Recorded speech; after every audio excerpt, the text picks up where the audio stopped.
Salman, and so today I'll be giving you a presentation about income tax regarding to the company Adelaide Brighton Limited.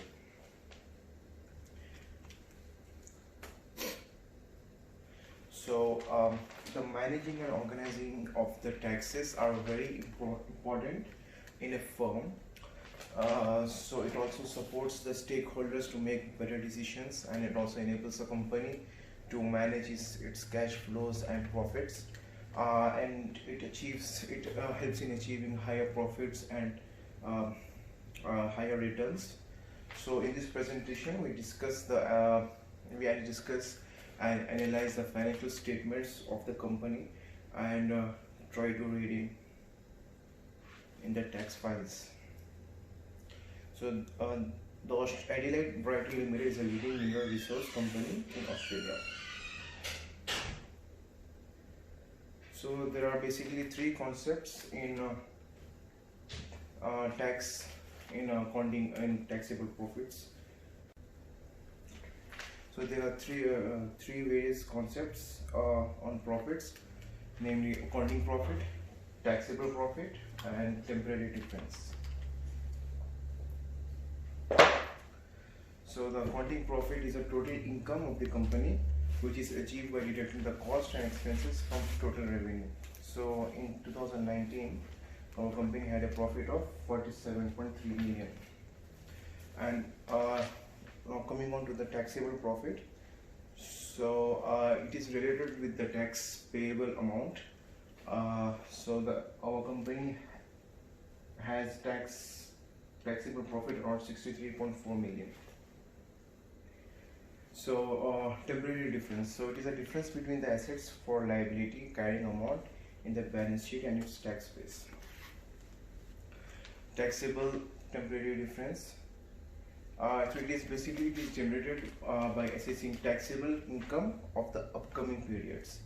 So deductible temporary difference, so it is calculated by calculating the taxable profit which is deductible.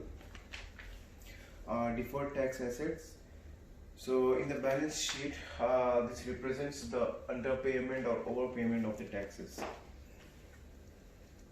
And lastly, deferred tax liability, so it is a tax amount that is to be paid in the present and which is not paid yet, it has to be paid. So this is the model of our recognition criteria for deferred tax assets and deferred tax liability of the company. So the company does not recognize any deferred tax assets or liability concerning to temporary difference. The company recognizes the assets and liabilities related to deferred tax for temporary difference with the tax rate on which the tax assets and liabilities are recovered and settled. So we draw a graph explaining the tax expenses of the company. So as we can see, in 2018 our profit was 63.4 million. So this is a tax expense, and we see an increase in the tax expense in 2019 for the same company. So as per the profits minus the tax expenses, we get the profit of the year 2018 is 47.2 million, and we see a significant increase in 2019 profit, which is 185.2 million. So so in 2019 the tax expense is 16.2 million, as we said, and due to 30% increase in the income tax rate, the tax expense is increased to 19 million.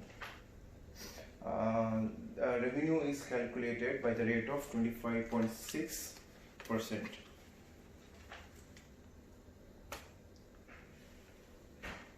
So deferred tax liabilities and assets, which is reported in the balance sheet. So when we analyze the balance sheet, the deferred tax liabilities is around $74.6 million in 2019, and we see a significant increase in 2000. So yeah, we see an increase in the tax liabilities from 2018 to 19. So this is shown in the financial statement of the company in that year. So now coming on to the current tax assets or income tax payables. So the current tax assets of our company in 2019 is increased from 5.5 million in 2018 to 28.5 million in 2019.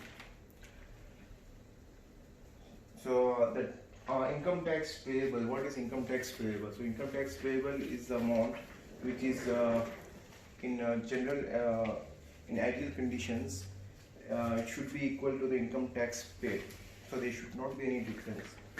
But the tax liabilities are increased because its profits before taxes are higher as compared to the taxable income. So income tax expense and income tax paid difference.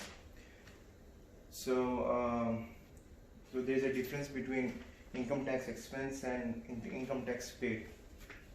So as we can see in the cash flow statement, the income tax paid for 2019 is 64.9 million and it was 78 million in 2018, and the tax expense is 16.2 and 65.8 for 2019.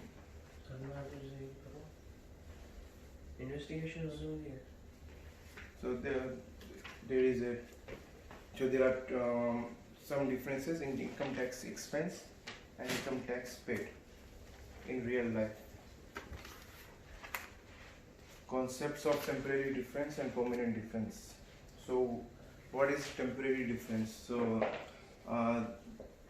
this means that the difference between the carrying amount of and tax base for assets and liabilities.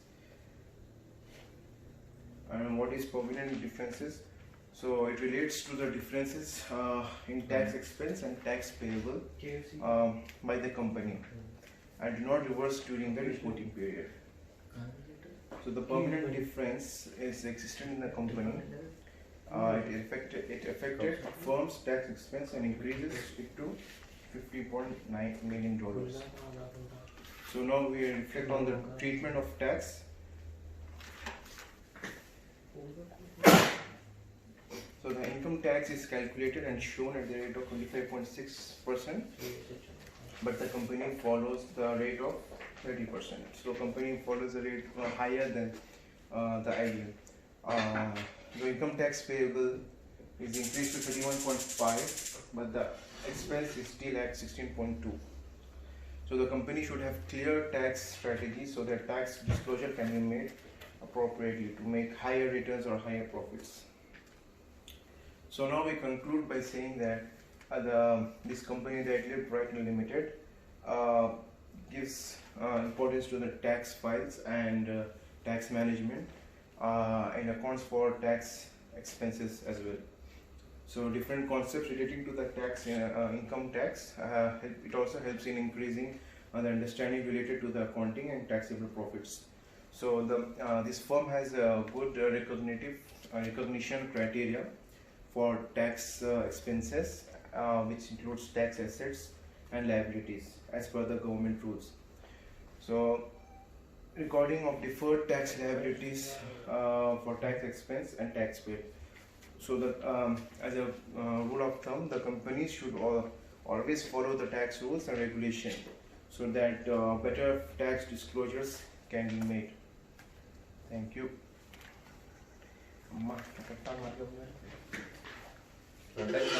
पूरा